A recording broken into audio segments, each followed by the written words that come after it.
Olá, pessoal. Meu nome é Germano Busch e, ao lado de toda uma equipe, faço aqui a gestão do Instituto Internacional Juarez Machado.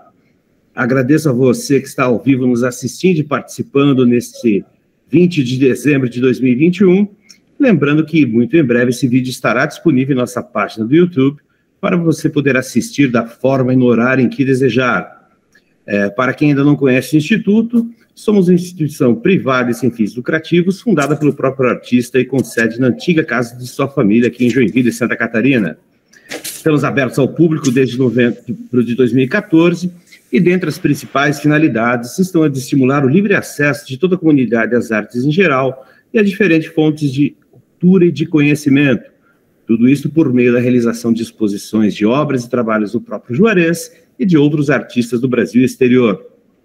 Também acontece em nossa biblioteca, que é de livre acesso a toda a comunidade, lançamentos de livros, bem como os nossos espaços são ocupados por apresentações artísticas, especial de dança e música, além de cedermos gratuitamente nossos espaços para ensaio de grupos aqui da região, de fora da região também, lógico. Ainda ocorrem oficinas e práticas artísticas, debates, e desde novembro de 2021 passamos a realizar cursos livres online com temas diversos, dirigidos a interessados em artes em geral, independente de sua formação ou grau de conhecimento. Outra de nossas principais missões é a de preservar a memória artística de Juarez Machado como uma rica fonte de pesquisa e estudo para todas as gerações. 2021 foi um ano muito especial para o Instituto e para o artista Juarez, pois ele comemorou no último 16 de março 80 anos. Preparamos previamente uma série de atividades, toda uma programação, e que acabou tendo que ser adaptada por conta da pandemia. E uma dessas ações é justamente esse encontro. São vários encontros que vêm acontecendo desde o fim de novembro, trazendo gente muito bacana, com conteúdos muito interessantes, todos eles relacionados à arte ou às artes de um modo geral, tanto ao Juarez como outras linguagens.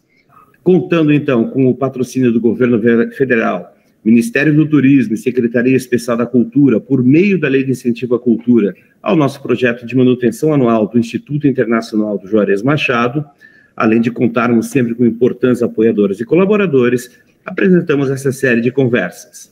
E agora teremos a honra e o privilégio de receber a Gabriela Conceição.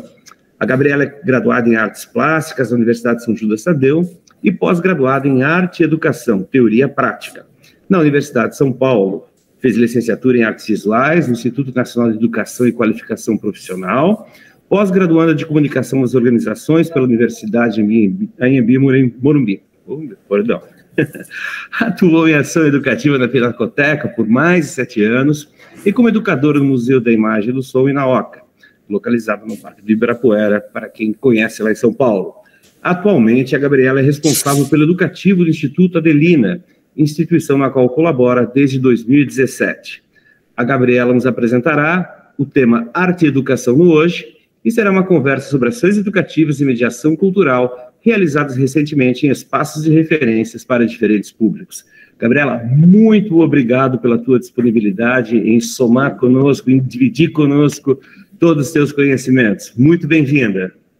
Obrigada, Germano. Obrigada pelo convite. Agradeço a você e toda a equipe do Instituto Juarez Machado.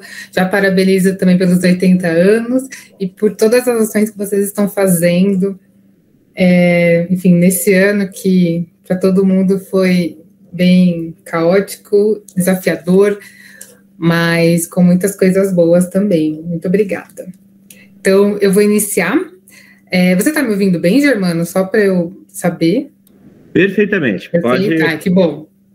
Então, vamos lá, pessoal. Eu escolhi esse tema no hoje por tratar, enfim, de exemplos de resistências e ações, enfim, durante a fase mais grave da pandemia, enfim, até hoje que a gente está, enfim, convivendo com o vírus.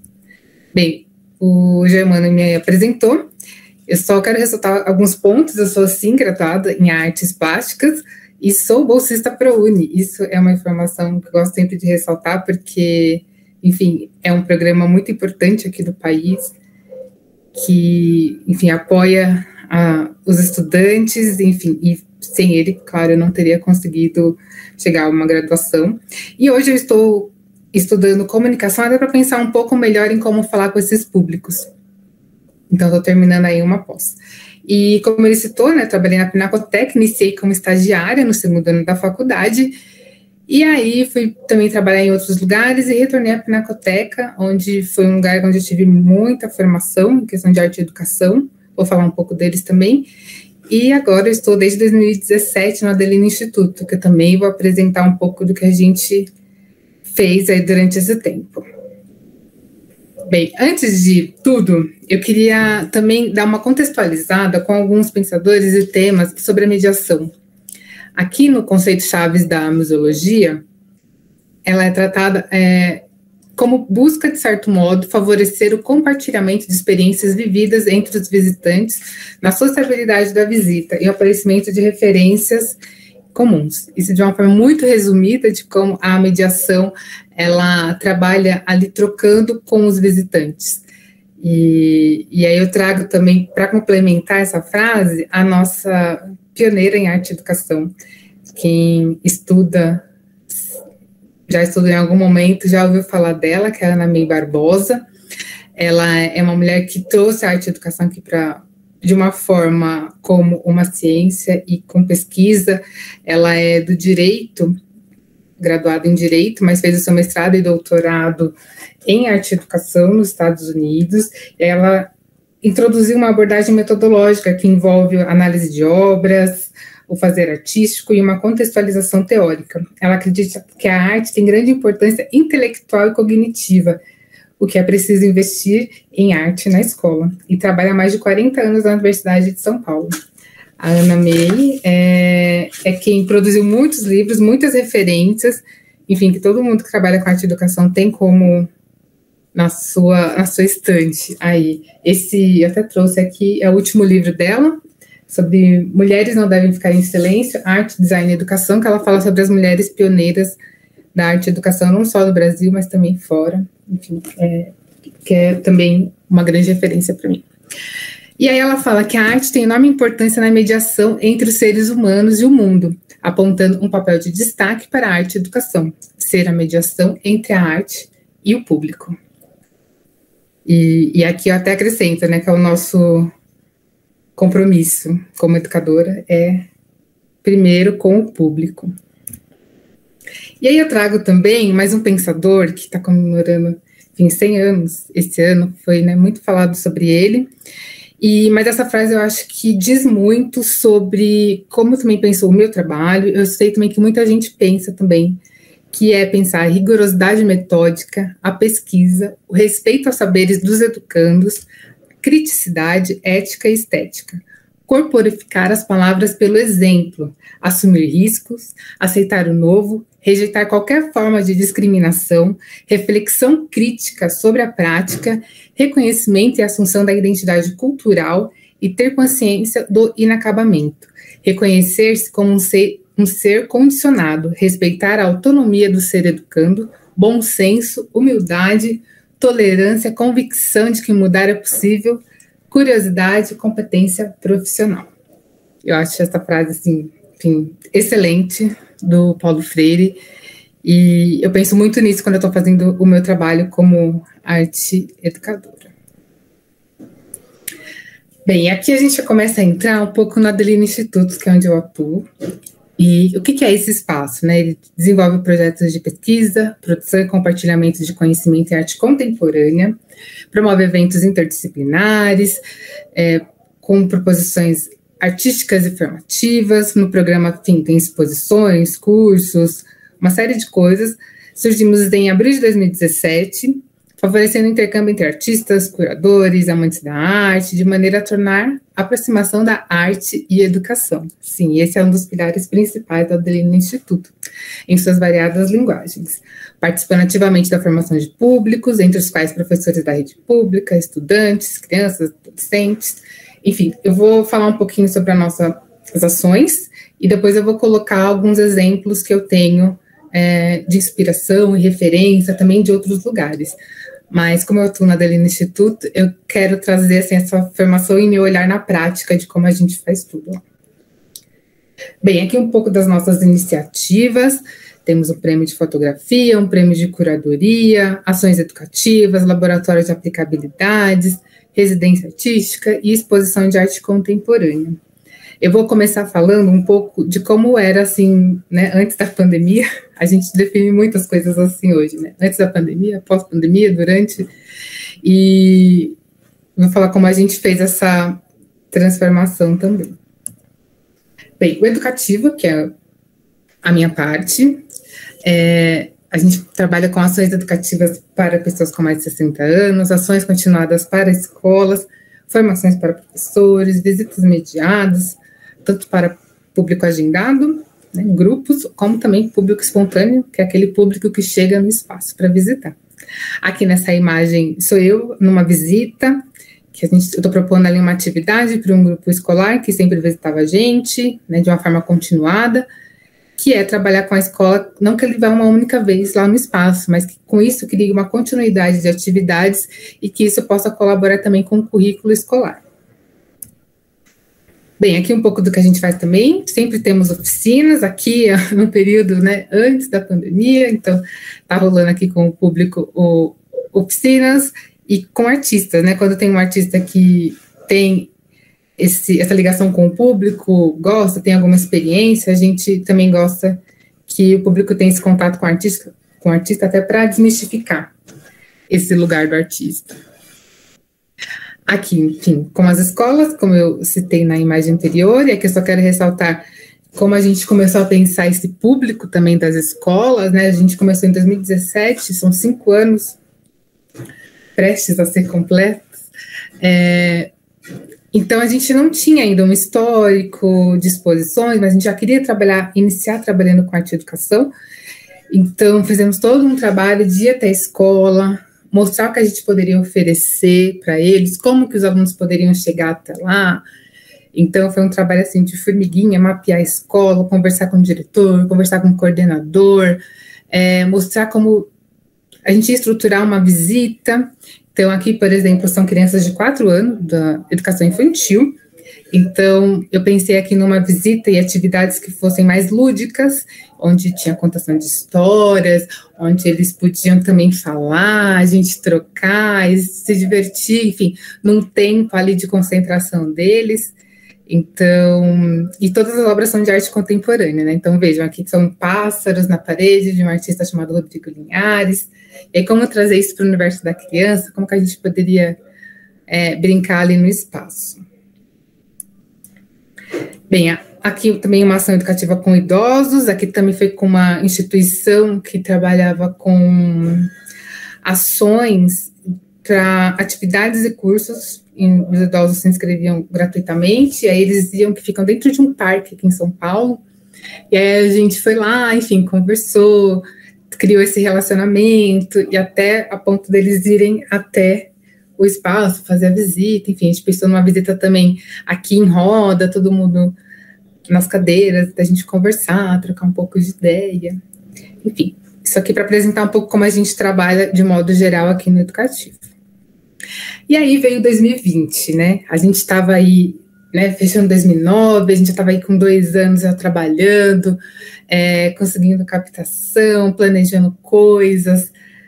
Então, a gente estava finalizando uma residência artística, onde a gente recebia também artistas emergentes, um do Brasil e um de de outro país da América Latina. A gente estava encerrando e iniciando um edital novo para 2020. Então, a gente estava aqui naquela expectativa, o que a gente ia fazer, né, muitos planos.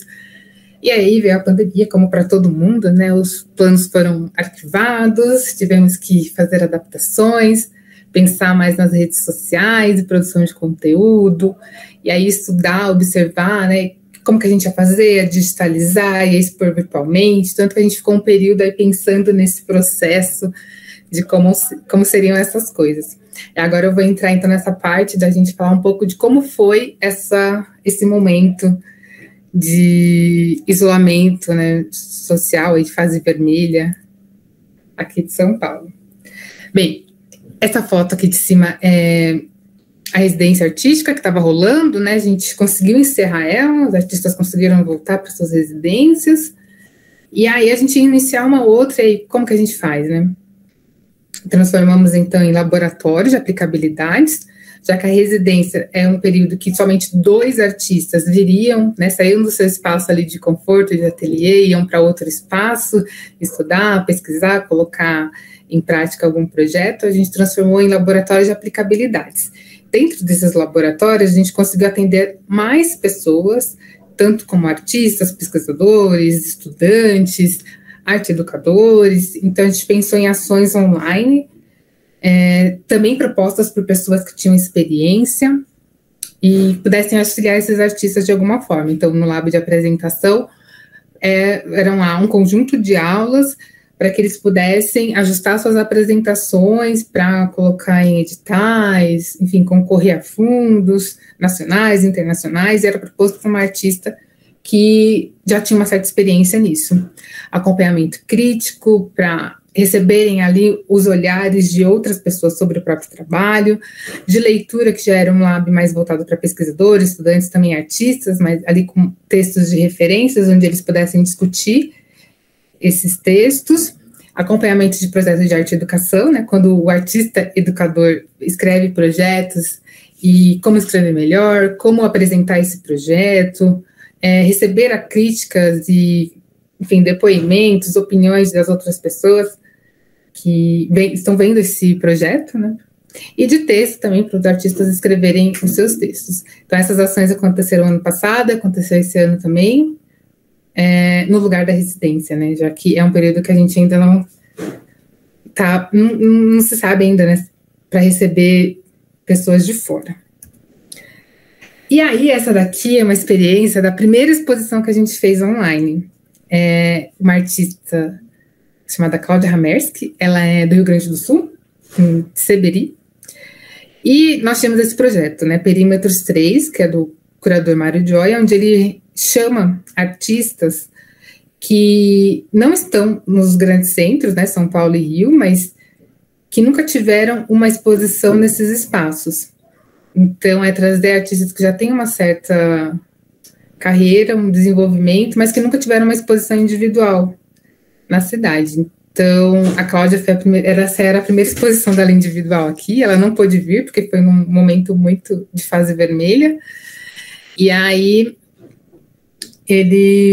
a gente pensou, nossa, como a gente vai fazer, né? Então, adiamos um pouco a exposição, montamos ela no espaço, chamamos uma cinegrafista, fotografamos, fizemos vídeos com áudio do curador falando da exposição, com áudio da artista falando das suas obras, e propusemos também atividades online, como oficinas, alguns debates, enfim.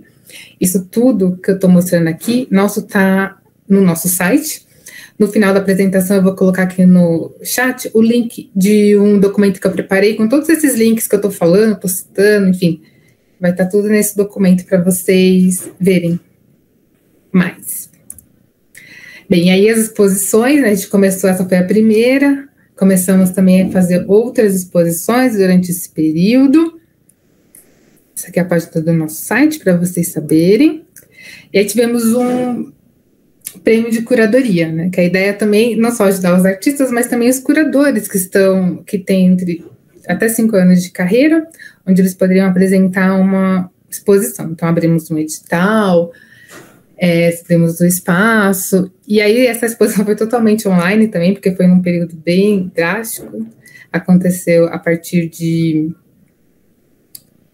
setembro, e a gente começou a fazer aí pequenas ações com as escolas. Até então a gente não tinha conseguido fazer, porque a gente trabalha muito com escola pública, e as escolas ainda estavam se estruturando, sem internet, os alunos não estavam conseguindo nem participar das aulas, né, quem dirá de alguma atividade externa, mas aí nessa exposição a gente conseguiu atender 2 escolas e fazer um encontro para professores.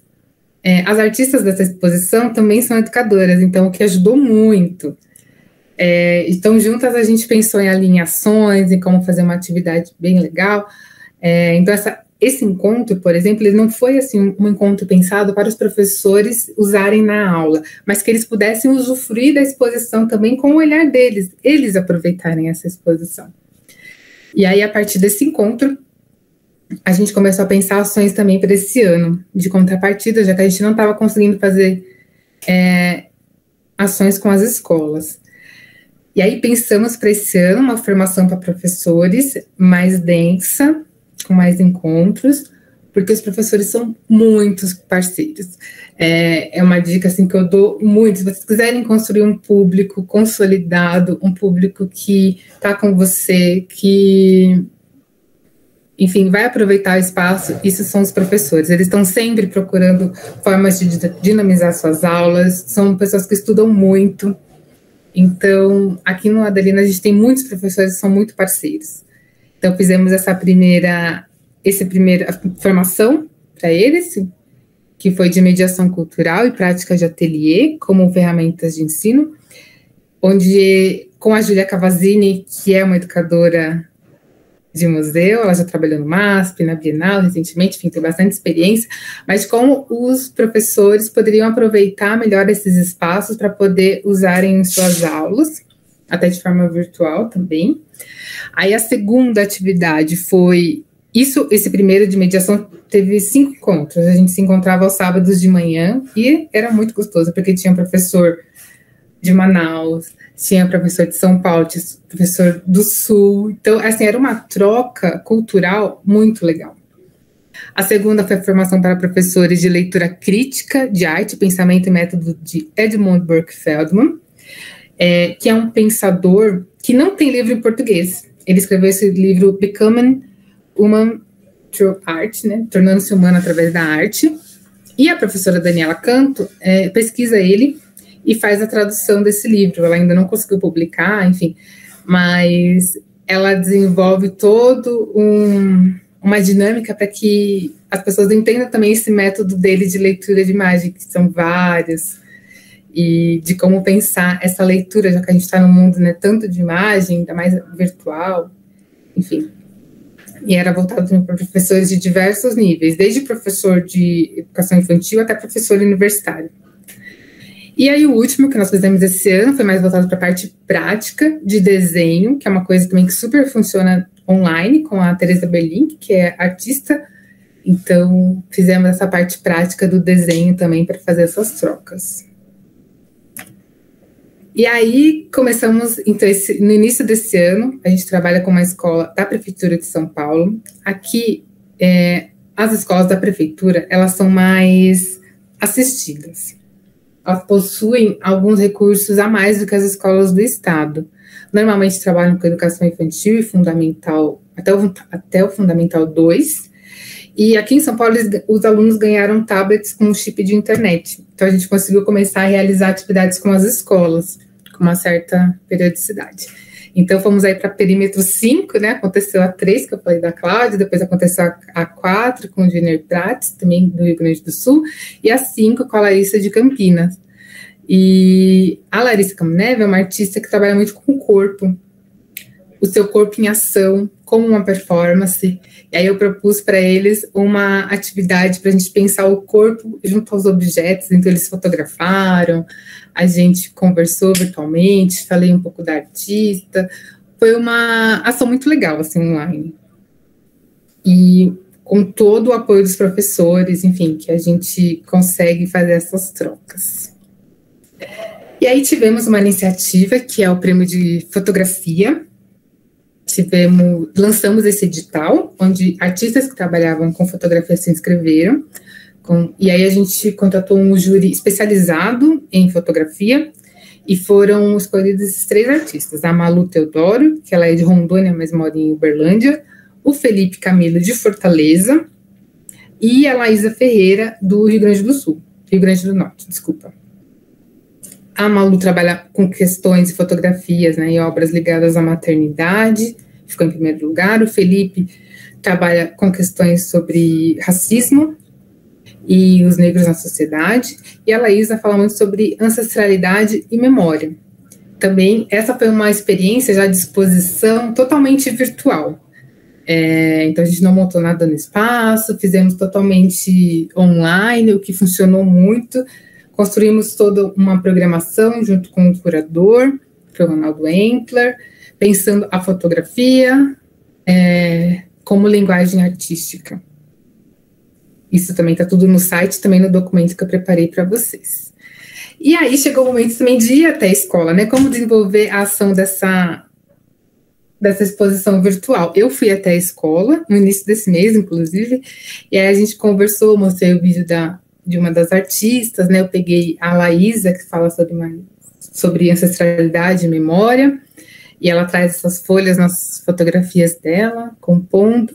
Então, pensamos um pouco mais sobre a produção dela e de como ela coloca isso no mundo, né? Então, como eles poderiam pensar que a sala de leitura deles, a gente conseguiu produzir. Foi bem legal também esse encontro, de eu ir até eles, né? Não, eles sempre saem da escola, né? Porque não ir até o espaço deles. Eu só queria saber se está tudo bem, Germano, você está me ouvindo? Tá tudo certo? Tá perfeito, tá ótimo. Então tá bom. Eu fico com medo de falhar e eu não tá escutando. Tá ótimo. E aí uma outra frente também do educativo, onde eu faço toda a curadoria, que são os cursos online, que a gente já teve o prazer de receber participando Germando, André, Franciele, enfim, já agradeço a participação de vocês. Pensamos em temas atualizados, as aulas são pelo Zoom, os professores especializados, mas isso também é uma ação que a gente fazia presencial. Os cursos aconteciam presencialmente na Adelina, desde o início. Não era uma grade tão longa, mas a gente tinha já alguns cursos, recebia as pessoas, e aí foi engraçado, porque alguns meses antes de acontecer a pandemia, a gente já estava pensando, se a gente pensasse em algum curso online, como será que ia ser? E assim, estudando estrutura, pensando em como seria. E aí veio a pandemia e deu uma acelerada nisso tudo. A gente ficou pensando também, né? Foi um momento que muitos espaços estavam oferecendo coisas gratuitas. E aí a gente passou um mês ali observando, pensando, lançamos o nosso primeiro com uma professora parceira, que é a Júlia Lima. Foi um momento também que muitos professores não sabiam como iam dar suas aulas, né? Então, o professor dava aula presencial, ele não usava o Zoom antes. E aí, como foi esse período de aprender, né? Enfim, foi um momento ali meio caótico, mas a gente conseguiu construir e fazer com que isso rolasse. E agora, enfim, a gente sai com os cursos online. Quem quiser conhecer a programação também está no site. Aqui um pouco sobre os temas que a gente trabalha, assim, de uma forma bem resumida. A gente tenta trabalhar com assuntos atuais, então, né, NFT. A gente fala muito sobre mulheres artistas, psicanálise e arte. Temos também um núcleo aí de moda, de pessoas que se interessam muito por pensar a moda de forma crítica, junto com história, filosofia também. E aí, recentemente, fizemos essa exposição presencial em parceria com a Oswald de Andrade. Então, agora a gente não tem mais um espaço físico, a gente só está funcionando de forma online e fazendo ações em parceria com outros espaços. Esse espaço fica no Bom Retiro, que é uma região central aqui de São Paulo. Essa exposição, o curador, que também é artista, Laerte Ramos, ele foi criando essa coleção e convidando artistas de diversos lugares do Brasil, fora do Brasil, enfim, a criarem obras de até 5 centímetros por 5 centímetros. E elas ficam expostas assim, dentro dessa caixinha, como essa prateleira. São 279 artistas, são técnicas assim, muito diversas. A gente, enfim, conseguiu apoiar essa exposição a partir da nossa captação via lei de incentivo, conseguiu fazer ações presenciais e também uma ação online, que eu acho que é uma coisa que mudou muito, né, na arte e educação. Agora a gente não pode mais pensar só nesse público que está conosco presencialmente, mas e o público que a gente construiu online, que são de outros espaços, né? Então, isso é algo que a gente não pode esquecer agora. Então, fizemos ações para crianças presencialmente, conseguimos receber escolas, conseguimos receber um grupo de idosos também. Foi uma exposição que durou quase um mês. E a gente fez uma ação online também voltada para artistas, para pensar, enfim, seus portfólios. Dá para visitar a exposição online também, está no nosso site, e também dá para baixar o catálogo e conhecer os artistas. E aí eu trago aqui para vocês alguns exemplos de outros lugares, o que eles estão fazendo. Eu, particularmente, sou uma pessoa que gosta muito, muito de participar de seminários, congressos, estou sempre vendo a programação de outros lugares para me inspirar, para ter como referência, para conhecer. Então, eu trago aqui alguns exemplos práticos que eu participei de coisas recentemente, que eu acho muito, muito válidas para a gente pensar ou em aplicar, para pensar, para refletir de uma forma crítica e conhecer, né, por que não, outras pessoas.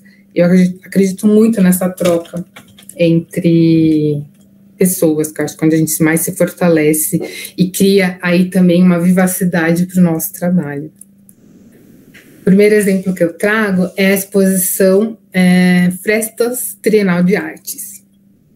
Essa exposição acontece a cada 3 anos no Sesc Sorocaba, que é uma cidade um pouco distante, né, do centro de São Paulo, é mais ligado ao interior, e tem um Sesc lá.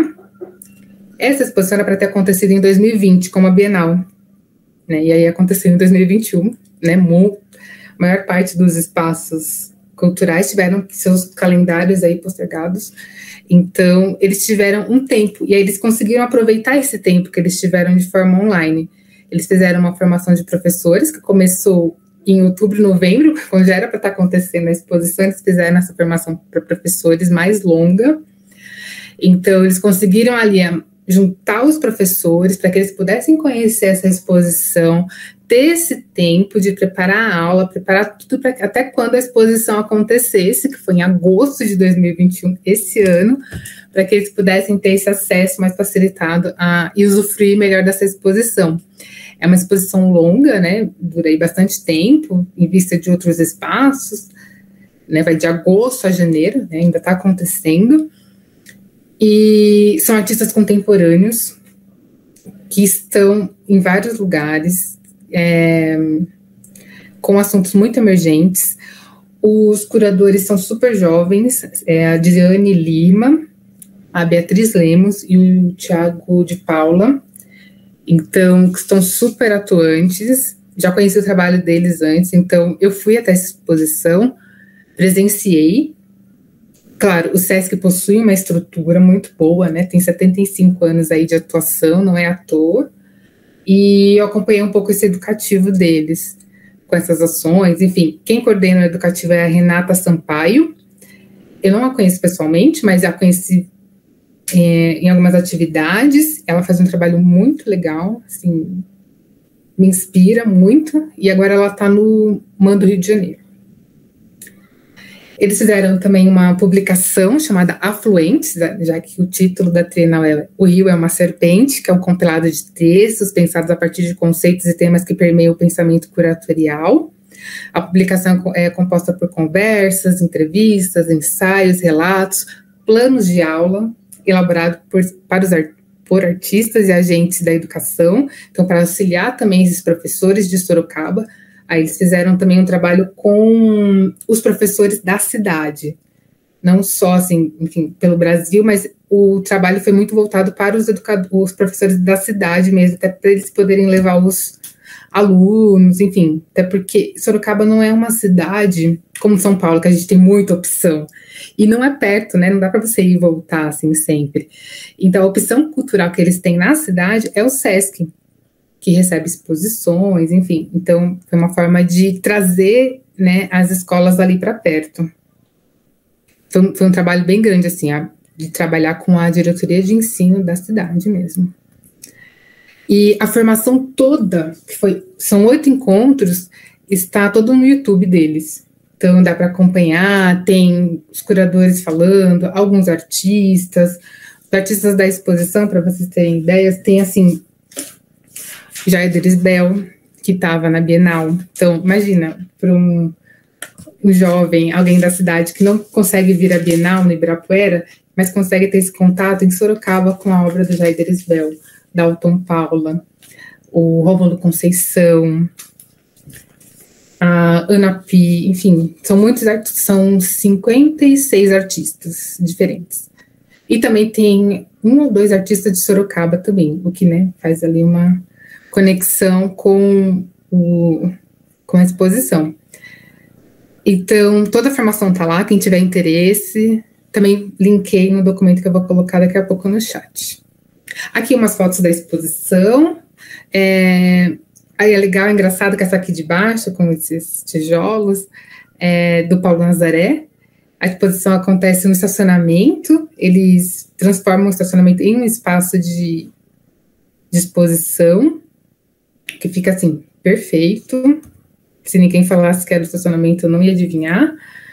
Um espaço amplo, e aí também as obras vão premiando outros lugares, né, ali do Sesc. Então, aqui na passarela, né, são as serpentes do Jair Derisbel, Rômulo Conceição, nessa parte que é uma parte de show, também tem uma obra dele, mas a maior parte fica nessa parte aqui do estacionamento. Uma exposição muito atual, enfim, eu achei muito interessante essa atuação deles, com os professores, em preparar, né, usar esse período de reformulação para trabalhar com os professores. E aí, mudando, né, um pouco de espaço, a Pinacoteca, eles não têm muitas coisas no site, vou mostrar o que eles têm no site, mas aí a parte mais de audiovisual está no YouTube. Então, tem algumas leituras sobre obras. A Pinacoteca, não sei se todo mundo sabe, mas é o coletivo de pinturas, né, porque começou com pinturas, e eles trabalham muito com a arte brasileira. O foco é esse do museu. Então, por ter muitos quadros, a leitura de imagem é muito trabalhada. Então, tem vídeos falando, né, propondo essa leitura de imagem a partir de perguntas, questões, enfim, um pouco de dados históricos também. Aqui um trecho de um vídeo, ele apresenta algumas pinturas e é um tom, assim, bem tranquilo, de conversa, enfim, foi uma forma que eles encontraram de fazer essas mediações via vídeo. Aqui eu trago um material educativo que, até então, eles faziam só impressos, que é assim, ó, em tamanho A3, não sei se vai dar para ver pela câmera, assim. Essa é um material de uma exposição que está acontecendo também, que você vai lá, né, na Pinacoteca e retira, né, quando você trabalha com educação, eles pedem um comprovante, tem um caderno de contextos também, um envelope bem legal, é um material para usar mesmo em sala de aula. E no verso dele, esse texto todo que está aqui, são sugestões de leitura de imagem, contexto histórico da artista, sugestões de atividades práticas, orientações para os professores usarem, e a partir da pandemia eles começaram a colocar no site para fazer o download. Então tem vários materiais, esse aqui é da Rosângela Renault, que é uma exposição que está acontecendo dessa artista agora, mas tem de outros artistas também, eles têm uma coleção imensa desses materiais, então quem é educador passar por São Paulo, traga o seu comprovante, entre em contato, porque eles fazem essa distribuição gratuitamente. E aí eles fizeram também algo, recentemente eu participei de 2, não consegui participar de todos, que foram encontros de formação para educadores, com temas muito urgentes que precisamos tratar. Esse primeiro foi sobre diálogos entre América Latina e África, a partir da exposição. Eles mudaram recentemente o acervo, então, né, ajustaram os temas, reformularam a forma de expor.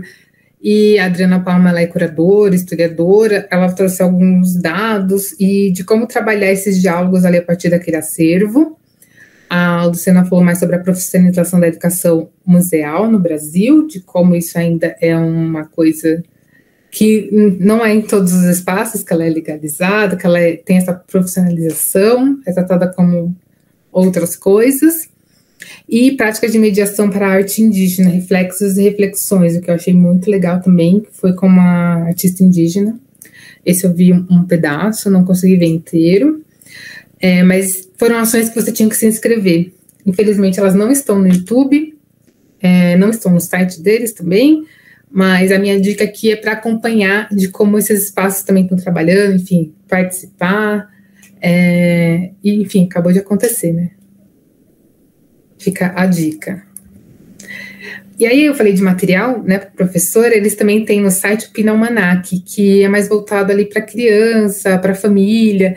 Então aí é uma forma de mediação, não só pensando na sala de aula, mas também se você tem uma criança em casa, tem atividades, jogos, dá para baixar, imprimir, então, e usar tranquilamente. É bem bacana também a partir das obras do acervo. O da Pinacoteca, né, são obras que o acervo está muito presente em livros didáticos, são obras centenárias, né? Então dá para conhecer aí um pouco sobre a história a partir das obras. Bem, agora mudando também outro espaço que eu admiro muito e acompanho bastante, que é o Museu de Arte do Rio. Para quem não conhece, né, ele é formado aí por 2 prédios que se interligam, um prédio mais antigo, um prédio mais novo. É um museu até que recente, né, pensado em comparação com a Pinacoteca. Eles possuem muitas ações. No site não tem muita coisa assim para você aproveitar, mas tem muita coisa no YouTube deles. E tanto que eles fazem de todas as exposições, chamado Percursos Mediados. E eu fiquei impressionada, porque é nítido de como o museu investiu nessa parte de audiovisual. Vocês verão, são vídeos curtos sobre a exposição, e aí é a educadora falando, mas aí tem uma trilha sonora, tem uma outra locução também falando junto. É um vídeo muito dinâmico, com uma linguagem de internet ali muito rápida, que enfim, a internet tem essa efemeridade, né? Então eles investiram muito nisso. É muito legal, assim, e as exposições no mar são sempre muito boas. Então vale a pena conhecer também esse outro jeito de fazer essa mediação via vídeo, né? Porque a gente tá aprendendo, né? A gente tá nesse processo. E aí eles super investiram nessa parte e fizeram um trabalho que eu acho muito legal. E aí outro trabalho também que eles sempre faziam, eu já acompanho o mar já faz um tempo, desde que ele surgiu, né? Visitei uma vez só. E sempre estou ali acompanhando nas redes. E eles fazem sempre essa formação de mediadores anualmente. Faziam só presencial, eu sempre ficava de olho, né? Claro, via a programação, ficava querendo participar. Eu gosto muito de participar dessas ações. E aí, esse ano eles fizeram online, que foi em setembro, outubro. E aí, óbvio, né? Já me inscrevi lá. Fui fazer online. E aí eles propuseram uma parte online e uma parte presencial, em que nem todo mundo conseguiu participar do presencial, até porque tem um limite, né? O museu. Mas foi muito legal a parte online. A aula magna, que é com o Jorge La Roça, que é um pensador espanhol. Ele fala muito sobre a experiência, ele é professor de filosofia em Barcelona. Ele escreve muito sobre a experiência, sobre a atenção. É um estudioso que é muito citado pelos educadores aqui da América Latina.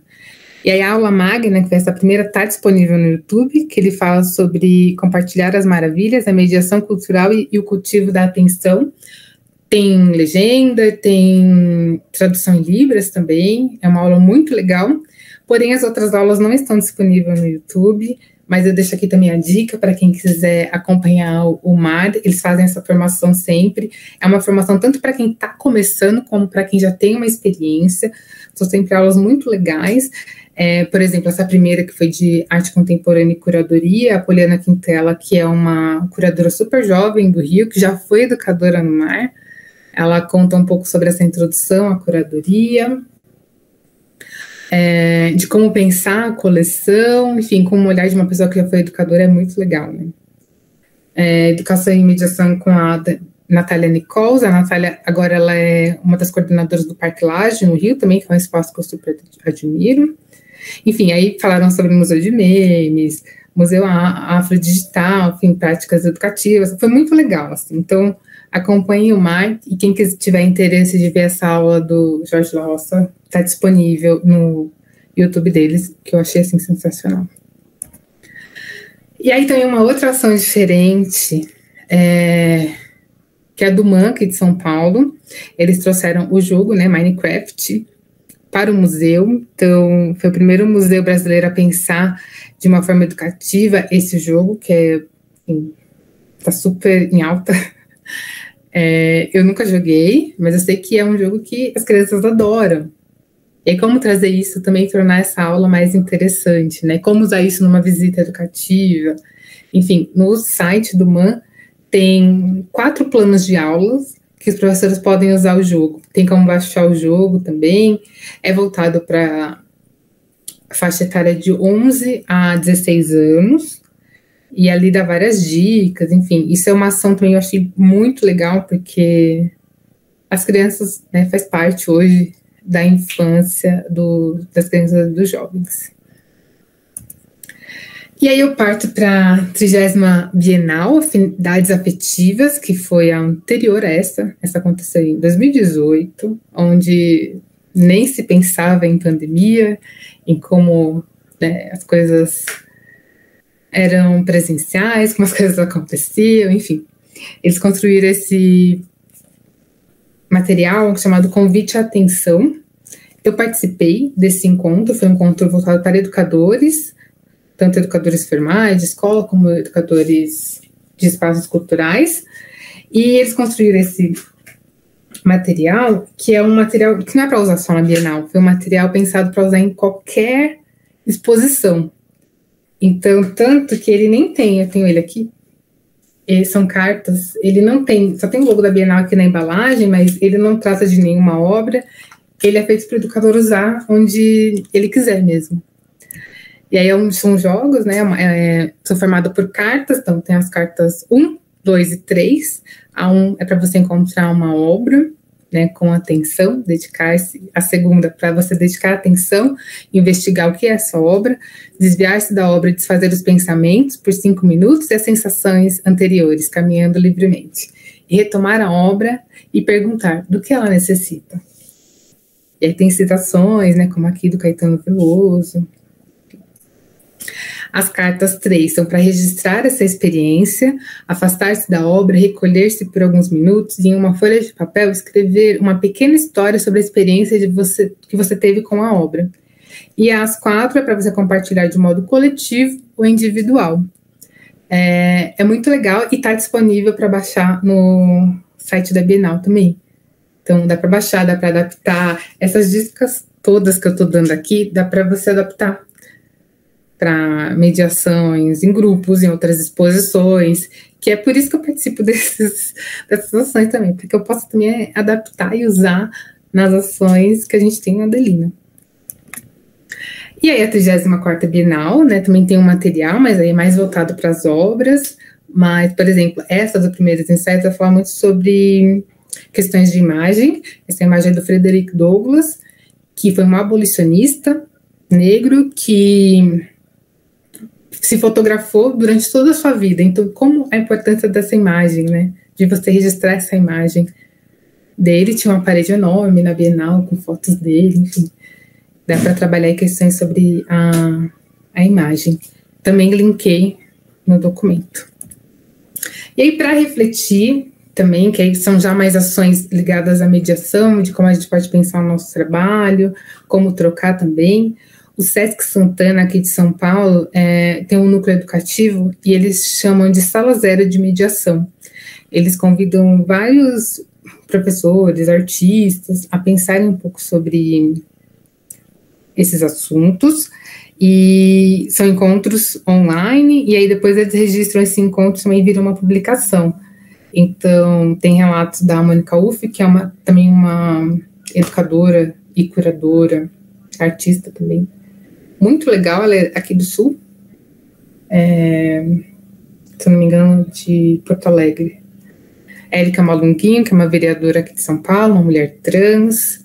A Amanda Carneiro, a Graziela, que são artistas. A Marcela Tiboni também, que é uma pessoa que está na arte e educação aqui em São Paulo já faz um tempo, e é artista também. E a equipe educativa também, que é formada por artistas e arte-educadores, enfim, também pensam essa mediação. É muito legal essa publicação. Essa foi de 2020, então vai falar um pouco sobre o campo de trabalho dos educadores. A Cíntia Mazil, inclusive já trabalhei com ela, ela tem um mestrado só falando do campo de trabalho sobre arte e educação, de como o educador é visto pelas instituições, enfim, de diversas maneiras, né? Esse encontro 1 foi sobre possibilidades, efemeridades, subjetividades. Esses textos todos também estão disponíveis, também linkei para quem quiser ter acesso e conhecer. E aí, por último, eu também coloco uma página no Instagram, que é os educadores.emresistência, aí, enfim, defendendo a classe. É uma página que surgiu durante a pandemia. Eles fizeram até para... Enfim, é uma frente de pensar as dificuldades do setor educativo aqui de São Paulo. Eles mapearam educadores que tiveram os seus trabalhos tirados aí durante a pandemia, né? Muitos espaços culturais, diante da pandemia, não pensaram em ações online, já foram cancelando trabalhos, adiando sem data e sem pensar ações. Então, muita gente perdeu o emprego. Eles mapearam alguns artistas, fizeram alguns educadores e fizeram uma rifa para ajudar esses educadores. Essa página ajudou muito para isso. E é uma página de trocas também, onde se fala sobre editais, sobre o trabalho. E aí, quem quiser seguir, eu sugiro assistir esse destaque aqui sobre perrengues, para entender um pouco sobre como é a vida de muitos educadores aí em instituições culturais. Bem, era isso que eu preparei. Já agradeço a todo mundo do Instituto Juarez Machado, Ana Cállia, deixo aqui as redes sociais do Adelina Instituto, quem quiser me inscrever e trocar ideias sobre o assunto, adoro conversar sobre isso, pode me escrever. E agora eu vou descompartilhar, ver se vocês estão... Perfeito. Estamos te vendo também. E você está nos vendo agora. Gabriela, que espetáculo, que espetáculo. Cabeça brilhando. Agora a gente pode, enfim, conversar. Quem tiver algum comentário, alguma pergunta, pode fazer. Estou aqui. E eu vou colocar aqui no chat o documento que eu preparei para vocês, com os links de tudo que eu citei, ações da Adelina, para quem quiser baixar, conhecer, enfim. Isso. Gabriela, acho que está me ouvindo, acho que todos aqui, eu pelo menos, cara, estou com um bloco inteiro de anotações, 1 milhão de ideias aqui que tu compartilhasse com a gente. O pessoal está aberto para quem quiser fazer algum comentário, pergunta, por favor, fiquem à vontade.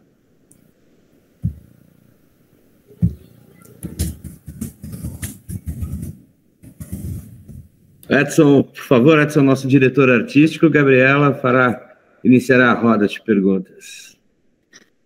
Boa tarde, Gabriela. Boa tarde.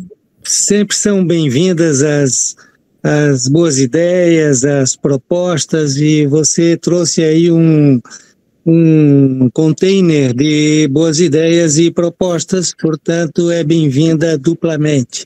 Digo isso em nome de toda a equipe do Instituto. Mas sempre tenho algumas considerações, e entre elas, você falou da sua experiência e da experiência da entidade, da instituição, que é a Adelina, né? É bastante importante, embora eu creio que nós no Instituto não estejamos fazendo nada muito diferente do que vocês estão fazendo, claro que nas devidas proporções. Não quero fazer aqui uma comparação, não há porquê essa comparação nesse sentido, mas são situações muitas vezes semelhantes e muitas vezes diferentes, né? São circunstâncias diferentes que vivemos, e vocês vivem outra. Vocês vivem numa cidade com quantos milhões de habitantes? 40 milhões? 50? 11 milhões. 14, por aí, e nós vivemos Joinville vive numa cidade, um município de 600 e tantos mil habitantes. São circunstâncias diferentes, embora sejam bem-vindas aí ideias que podem ser, como você bem falou, adaptadas, né? Então é importante que haja um conhecimento básico de onde estamos pisando. Joinville, o Instituto, as circunstâncias financeiras, antropológicas, administrativas, cidadãs e assim por diante.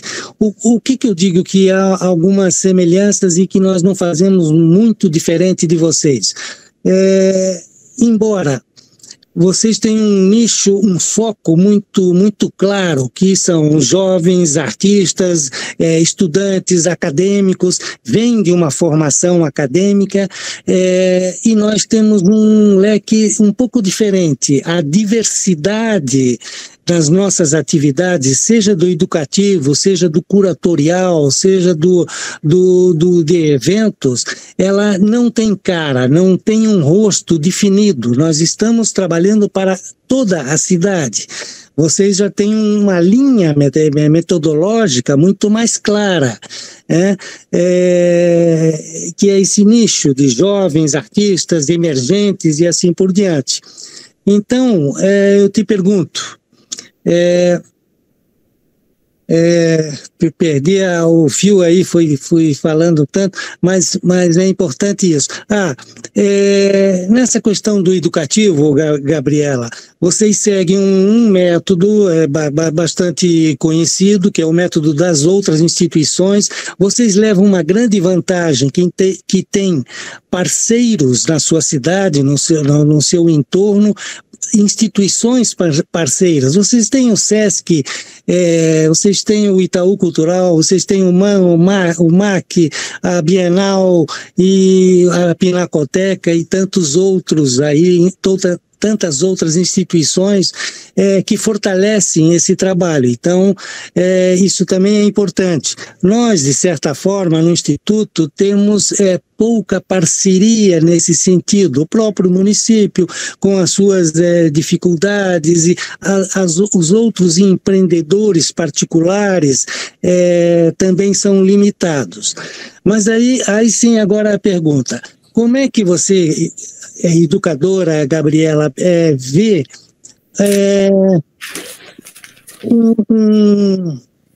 um contemporâneo do Juarez? Vamos linkar um pouco com o Juarez, que é o que nos interessa bastante também nesse contexto.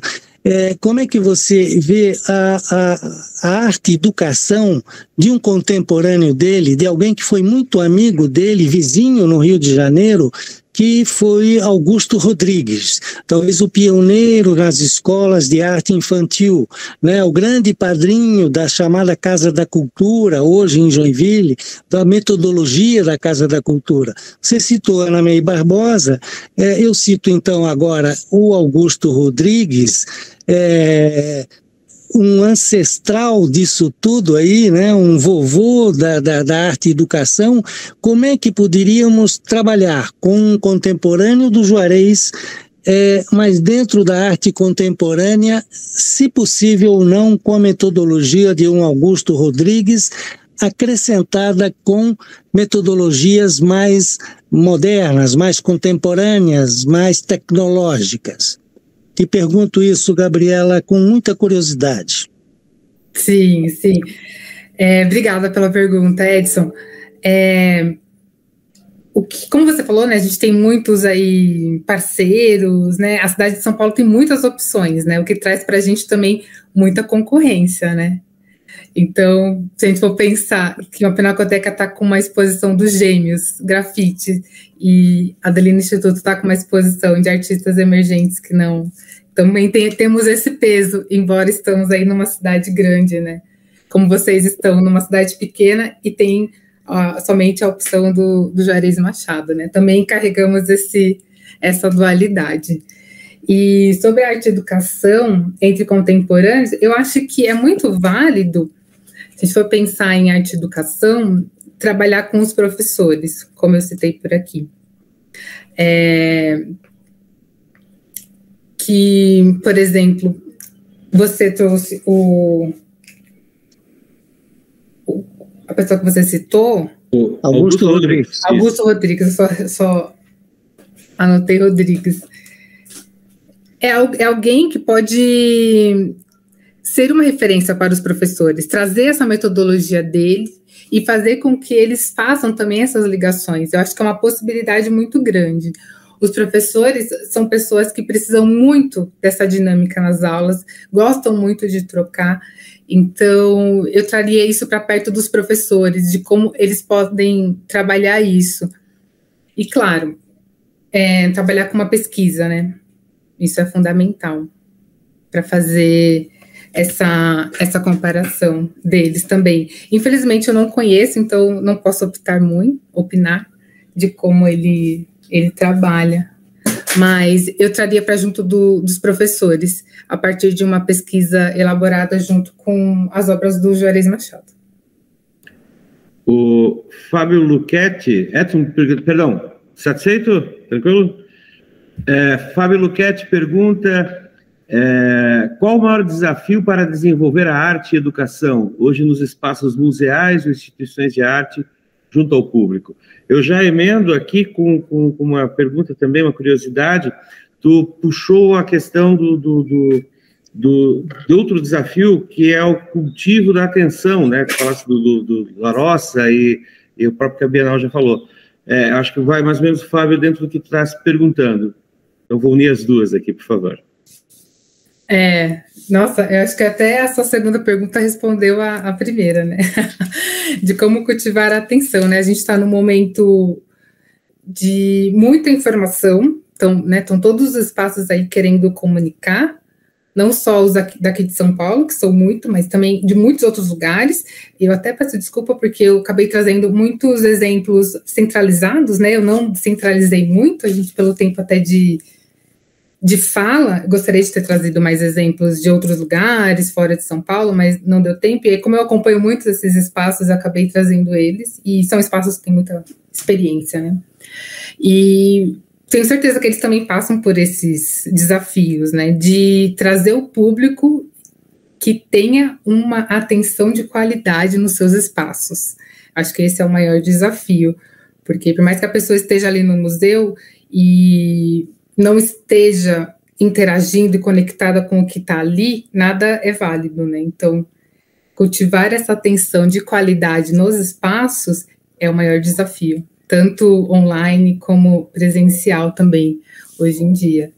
Sem contar o tanto, né, o que é muito bom, né, também, isso quer dizer que tem muitas pessoas preocupadas com arte e educação, de como fazer isso, e então atrair o público para que o que você está propondo seja algo valioso para eles.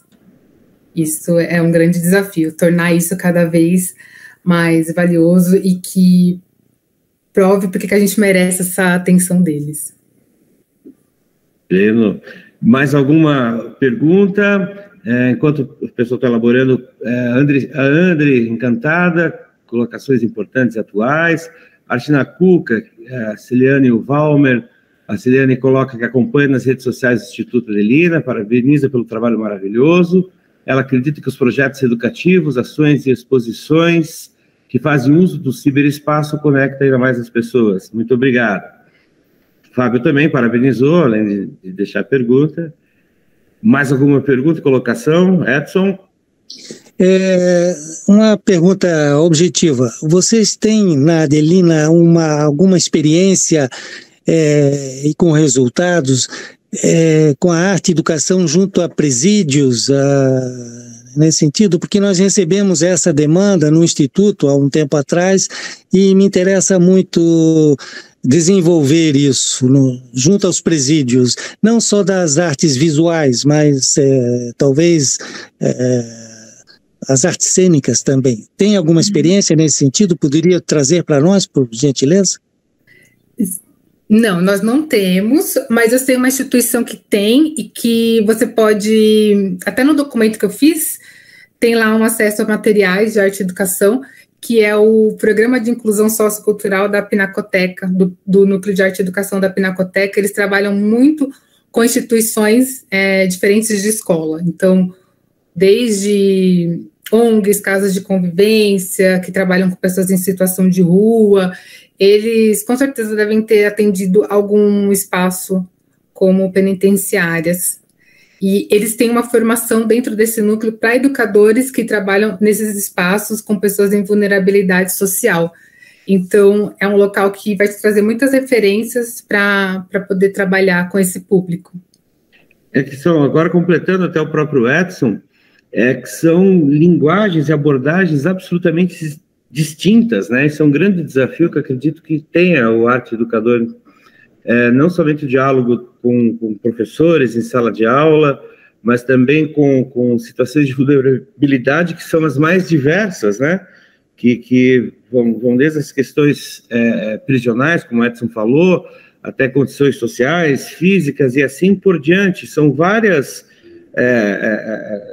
correntes e encontrar uma equidade nisso é algo muito complicado, muito complexo, né? Para você conseguir fazer essa disseminação dessas informações e para tal do cultivo da atenção, né? Que a própria tecnologia hoje ela é torna muito disperso. E achei muito interessante a questão do Minecraft. Eu conhecia esse projeto que os meus filhos todos jogam ou já jogaram, porque realmente é um universo deles e é um universo, uma linguagem tal. Quem está nos assistindo agora, vale a pena também assistir a conversa que tivemos com o Vitor dias atrás, já está na playlist, que ele fala dessa questão dos hiperlinks, né? Que é algo que vai se sobressaindo, se sobrepondo, e até que ponto isso é um processo de construção, de desconstrução do indivíduo, né? É muito legal. Mais um elogio aqui, mais um parabéns, da Laura Arbex. Celiane pergunta, como as instituições, no caso a Instituto Avelina, trabalham a inclusão e acessibilidade no espaço cultural? Quais são os desafios? São muitos, né? A gente não pode deixar de pensar na acessibilidade. Na Avelina, a gente pensa de uma forma como quando tem demanda. Então, se por acaso alguma escola tem algum aluno especial, a gente contrata uma pessoa de tradução de Libras, enfim, isso pensando na visita física, né? Mas a gente já traduziu catálogos para forma em braille, para distribuir para instituições que trabalham com pessoas com deficiência visual. Agora que a gente está começando a colocar Libras nos nossos vídeos também, a gente não tinha antes, então a gente está colocando agora. Também parabenizo vocês por ter uma tradução aqui simultânea, isso é muito importante. Então a gente está começando a colocar isso agora. Uma instituição que trabalha muito bem essa questão de acessibilidade já faz um tempo, que a referência aqui em São Paulo tem duas. Uma é o MAN, de São Paulo. Eles têm um núcleo que chama Igual Diferente. Eles têm várias ações para pessoas com diversas deficiências, cursos para educadores que trabalham com deficiências, com público ligado à deficiência. Então, tem visitas voltadas para pessoas com deficiência. E a Pinacoteca também, inclusive, agora eu não sei dizer, mas numa época eles tinham toda uma galeria tátil, que era para pessoas com deficiência visual. Então, eles prepararam 10 obras onde as pessoas, somente quem realmente tinha deficiência, né, podia fazer uma visita tocando nessas esculturas. Então, tinha um audioguia também. São duas instituições que trabalham muito bem essa questão de acessibilidade, principalmente para surdos e pessoas com deficiência visual. A Pinacoteca e o MAN também tem até educadores surdos. Sim, totalmente. Não são intérpretes, eles são pessoas formadas em arte e que trabalham com educação dentro do museu, atendendo aos grupos, enfim. E até faz com que os funcionários, né, do espaço entendam o que é a comunidade surda, né? Porque isso também é uma questão muito importante. Certamente. Gente, mais alguma pergunta, mais alguma colocação? Eu sei que a Gabriela vai entrar aqui no chat também, pode ver que tem elogios. Sim, fizeram lembrar que também é muito importante a conversa que a André, nossa mediadora, teve aqui dias atrás, falando sobre o processo educativo dos livros narrativas sem texto, né, os livros de imagem do Juarez, então desse processo também da construção da linguagem e assim por diante. E, Gabriela, te agradeço de verdade. Se tiveres mais alguma colocação, por favor. Eu quero agradecer vocês, muito obrigada pelo convite, por conhecer o Instituto Juarez Machado. Comecei a conhecer porque vocês começaram a participar das nossas atividades. Muito obrigada, é um lugar que eu quero conhecer quando for a Joinville, e acompanho as atividades online também. Parabéns pelos 80 anos, pelas ações. Enfim, e deixo aqui também para quem quiser conhecer mais o Adelina Instituto, é só acessar adelina.org.br, e o documento que eu deixei aqui também, depois quem acessar e quiser conversar, pode me escrever, que estou à disposição. Obrigada. Que legal. Gente, muito obrigado de verdade, lembrando que todo esse projeto está disponível para vocês assistirem no YouTube, assim que desejarem. Tem o patrocínio do Governo Federal, por meio do Ministério do Turismo, Secretaria Especial da Cultura, nosso projeto de manutenção do Instituto Internacional Juarez Machado. Gabriela, mais uma vez, muito obrigado a quem nos participou e assistiu ao vivo, e até breve. Obrigado, pessoal. Até. Tchau. Obrigada.